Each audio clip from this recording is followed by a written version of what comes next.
तुम्हारी बीवी है कि चुड़ैल है यार? एक नंबर की लड़ाकी बीवी है आप।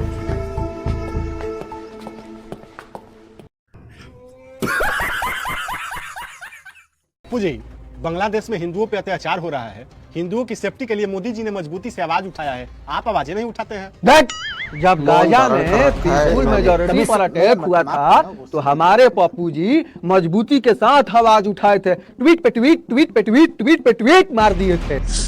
ओ, मतलब मोदी जी उनके हैं और पप्पू जी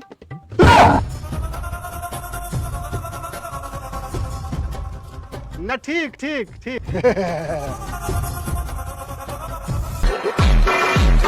जय श्री राम मित्रों, आपके अपने चैनल हर्ष सी फैक्टर्स में आपका हार्दिक स्वागत है। आज की वीडियो रोमांचित होने वाली है, इसलिए वीडियो को अंत तक अवश्य देखें। आज की वीडियो काफी शानदार होने वाली है। सबसे पहले हमारे सभी भाई बंधुओं को जय श्री राम। सभी बंधु वीडियो को लाइक और चैनल को सब्सक्राइब अवश्य करें तथा कमेंट में जय जय श्री राम अवश्य लिखें। तो चलिए वीडियो को आरंभ करते हैं। अच्छा हिंदू, तुम लोग से एक सवाल है कि ये जो फोटो तुम लोग फ्रेम में देख रहे हो, इन सभी लोगों को तुम लोग पहचानते होगे कि कौन है, लेकिन मुझे ये पूछना है कि इन्होंने कुछ नहीं बोला यार। सही बता रहे हैं, कुछ नहीं बोला, ना ट्वीट किया, ना वीडियो बनाए। एकदम इन्होंने वक्त बदल दिया, जज्बात बदल। और जो लोग हमेशा कहते हैं कि इसमें भी माने तो सरकार की कमी है, वो भी कुछ नहीं बोले। अब आप ही लोग बताइए कि कितने गिरे हुए लोग हैं भारत के अंदर। तो इन लोग एकदम, आप लोग खुद समझदार हैं, कहने की कुछ जरूरत नहीं है। ठीक है, राम राम। बांग्लादेश में अंतरिम सरकार बन चुकी है, लेकिन हिंदुओं पर होने वाले हमले रुके नहीं। आज बांग्लादेश में हिंदू सड़कों पर उतर आए हैं।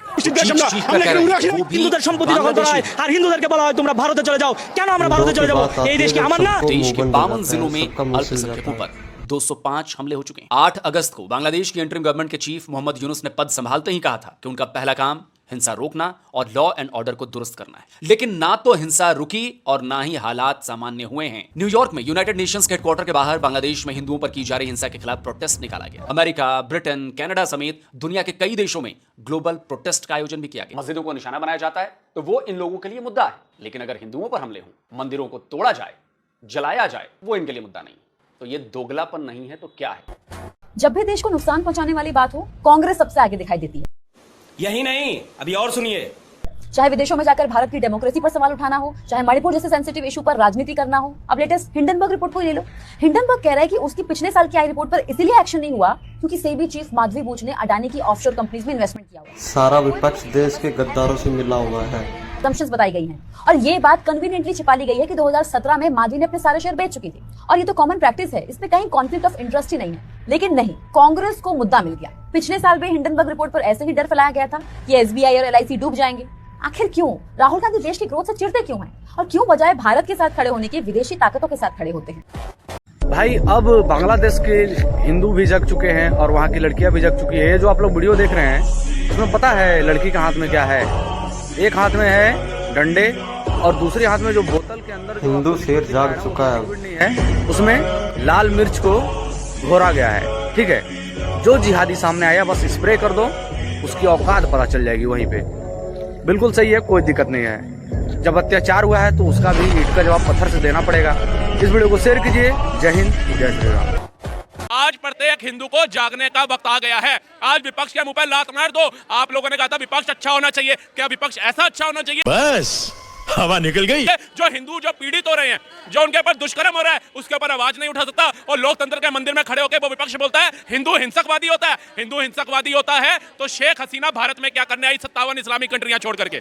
आप बताइए। मोहम्मद यूनुस को बधाई देते हैं राहुल गांधी, मोदी जी भी बधाई देते हैं, लेकिन मोदी जी ने लिखा कि हिंदुओं को बचाइए, लेकिन राहुल गांधी ने ये तो बधाई तो दी लेकिन ये कहीं मेंशन नहीं किया कि हिंदुओं को बचाइए। तो सच बात बताऊं तो जितने ये इंडी ब्लॉक के गठ हैं, जितने दल हैं, इनको हम हिंदुओं से घृणा है, ये मानना पड़ेगा। बहुत पहले से हो रहा है। बोलते हैं, कभी मुझे वो डेंगू बोलते हैं, कभी मेरे भगवान राम को गाली देते हैं, उनको घृणा है। तो हमारी उनसे कोई उम्मीद ही नहीं है। तुम पहले बैठो, तमाशा करो। आपके कहने का रुक जाऊं मैं अभी सदन में, फिर कभी पाँव नहीं रख पाओगे। अध्यक्ष जी बता रहा हूँ, ये चप्पा ये मेरे से नहीं चलेगा। देख रहे हो विपक्ष का हाल कैसे विधानसभा में हुड़दंग मचाते हैं।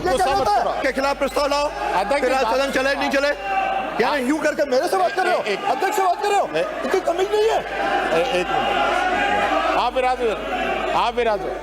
प्रस्ताव लाओ इसका। तो अध्यक्ष जी आप विराज नहीं, अब उसको सदन से बाहर भेजो, उसको सदन से बाहर भेजो तब सुनूंगा। अध्यक्ष जी हंस रहे हो, शर्म नहीं आ रही है?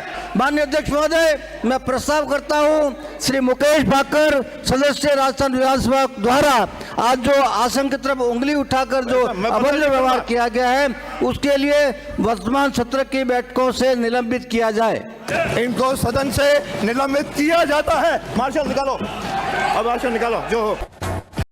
अमर अकबर एंथोनी फिल्म में तीनों के धर्म अलग थे, लेकिन सबका बाप किशनलाल था जो हिंदू था, और यही सच्चाई इस देश की है।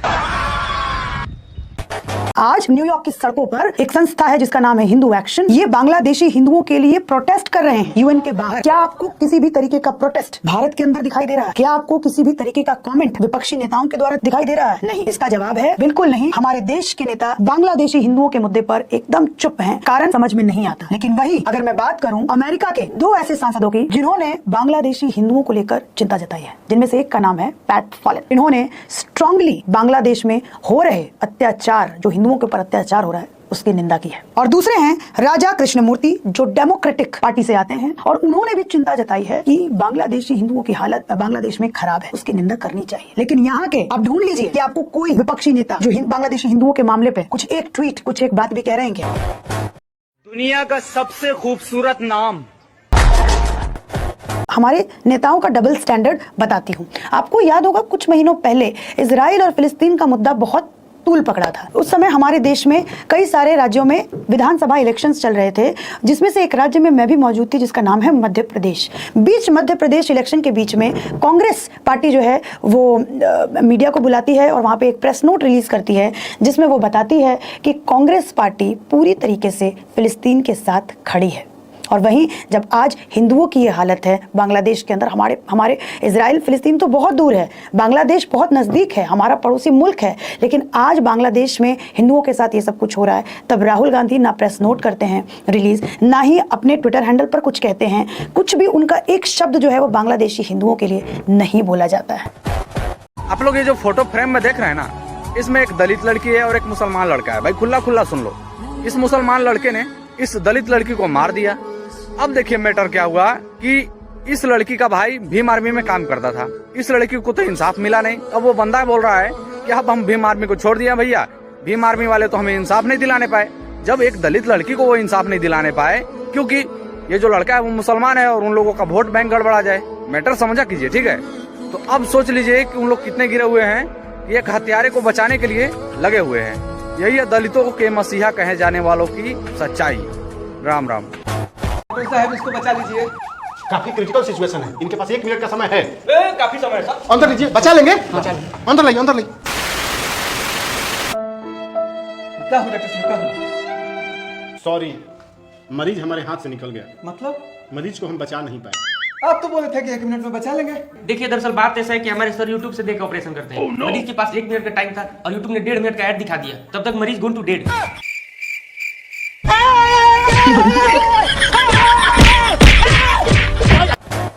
एक दूसरी पार्टी की मैं बात करती हूँ, समाजवादी पार्टी की मैं बात करती हूँ। अगर आप लोगों को याद है तो कल ही वक्फ बोर्ड में लाए जा रहे सुधारों के लिए बिल पेश किया गया सदन के अंदर।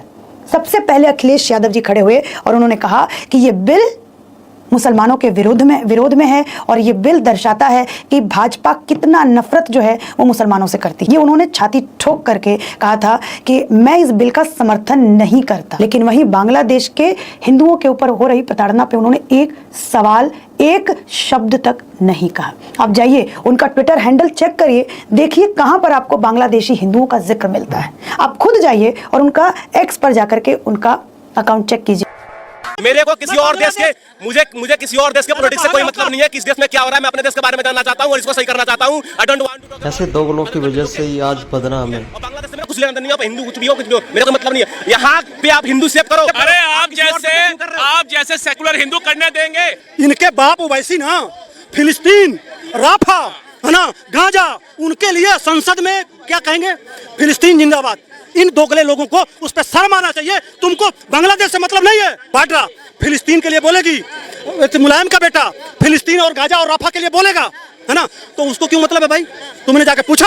अगर बेशरम चुल्लू भर पानी में डूब के मर जाना चाहिए, कायर नपुंसक हिजड़े, जाके पूछो उनसे कि अगर तुमको भारत से मतलब नहीं है तो तुमने गाजा, राफा और फिलिस्तीन से क्या मतलब है? मजार पे चादर चढ़ाते हैं, उनका धर्म है, फर्ज है, लेकिन ये कौन से दोगले हिंदू है ये दूसरे के फादर के कब्र पे चादर चढ़ाने जाते हैं? सावधान हो जाओ। क्या आप भी वही सोच रहे हैं जो मैं सोच रहा हूँ? दो सिम में एक ही हैंडसेट की लग रही है मुझे। जब तस्लीमा नसरीन बांग्लादेश में मंदिरों को तोड़ा जा रहा है, बांग्लादेश में हिंदुओं को मारा जा रहा है, ये लिखती है तस्लीमा नसरीन अपनी किताब लज्जा में, तो भारत के मुसलमान उसको मारते हैं। अयोध्या में बलात्कार किया गया ना, मोहित खान चोनी ओवैसी बोल दिया कि मजहब के खिलाफ है ये। चोनी बोलता है उसको निकालो। अरे इस्लाम से तो बाद में निकालना, समाजवादी पार्टी से नहीं निकाल पाए। रजाकार का खून जिसके रगों में दौड़ रहा हो वो हिंदुस्तान के बारे में बात करेगा। जिन लोगों ने हिंदुस्तान में पाकिस्तान को बनाने के लिए वोट किया वो हिंदुस्तान की बात करेगा। तो आप गलतफहमी में हो, वो गलतफहमी में नहीं है। उनका एजेंडा क्लियर है कि ना हिंदू, ना अगरी, ना पिछड़ी, ना दलित, ना आदिवासी, वो उनकी आइडेंटिटी ये एक है, सलीब रलीब गलिब। या तो इस्लाम धर्म कबूल करो, या तो भाग जाओ, या तो मारे जाओ। तो इसलिए आपको तय करना है कि आपको अपनी सुरक्षा कैसे करनी है। आपको जाति बन करके करनी है, कास्ट बन के, जाट बन के, जाटव बन के करनी है, या हिंदू बन के करनी है, ये स्वीकार कर लो। जिसने 1000 साल के इतिहास से नहीं सीखा, जिसने कश्मीर और बंगाल से नहीं सीखा, वो कम से कम बांग्लादेश से ही सीख ले और भाईचारा, जय भीम, जय मीम और सेक्युलरिज्म के अजगर को पहचान ले, क्योंकि वो अजगर फिर से अपना मुंह खोल के आपको निगलने के लिए तैयार बैठा है। आज हजारों बांग्लादेशी हिंदू अपना सब कुछ छोड़कर सिर्फ अपनी जान बचाने के लिए भारत आना चाहते हैं, लेकिन धूर्त टटी के अनुसार बांग्लादेश कई पैरामीटर में भारत से काफी बेहतर है। फिर बांग्लादेशी अजगर मैडम, जर्मन सरपट देश का गद्दार है। घुसपैठ करके टूरिज्म को बढ़ावा देने आते हैं। आरक्षण के नाम पर शुरू हुआ ये सरकार विरोधी आंदोलन कब हिंदू नरसंहार में बदल गया, ये उन हिंदू स्टूडेंट्स को भी समझ में नहीं आ रहा जो इस आंदोलन में मुसलमानों के साथ खड़े थे। घर और मंदिर तहस नहस किए जा रहे हैं, हिंदू बेटियां हवस की बलि चढ़ रही हैं और हिंदू पुरुषों को एक्सट्रीम टॉर्चर करके मारा जा रहा है। किसी भी हिंदू से ये नहीं पूछा गया कि तुम किस जाति के हो, खुद को हिंदू मानते भी हो या नहीं। इसीलिए सेक्युलर लिबरल काफिर्स इस भ्रम में ना रहे कि उन्हें सिर्फ इसलिए बख्श दिया जाएगा क्योंकि उन्होंने कभी अजगर भाईजान के साथ जय भीम और जय मीम का नारा लगाया था। और यकीन ना हो तो आप खुद देखिए कि कैसे हमारे देसी अजगर अब भी बांग्लादेश में हिंदू मुस्लिम फेक भाईचारा दिखाकर आपको मूर्ख बनाने की कोशिश कर रहे हैं। और रवीश कुमार जैसा नीच दुर्बुद्धि कहता है कि किसी 70 साल की माँ जैसी महिला का अंडरगारमेंट शो ऑफ करना और उसके घर में लूटपाट करना इन गुंडों का अधिकार है। हमारे देश में अजगर के टुकड़ों पे पलने वाले लालची गिद्धों की कमी नहीं है और इसीलिए अखंड भारत के कई खंड हुए और साथ में खंडित हुआ सनातन धर्म और अस्तित्व की रक्षा के लिए इन अजगरों के मस्तक को खंडित करना पड़ेगा।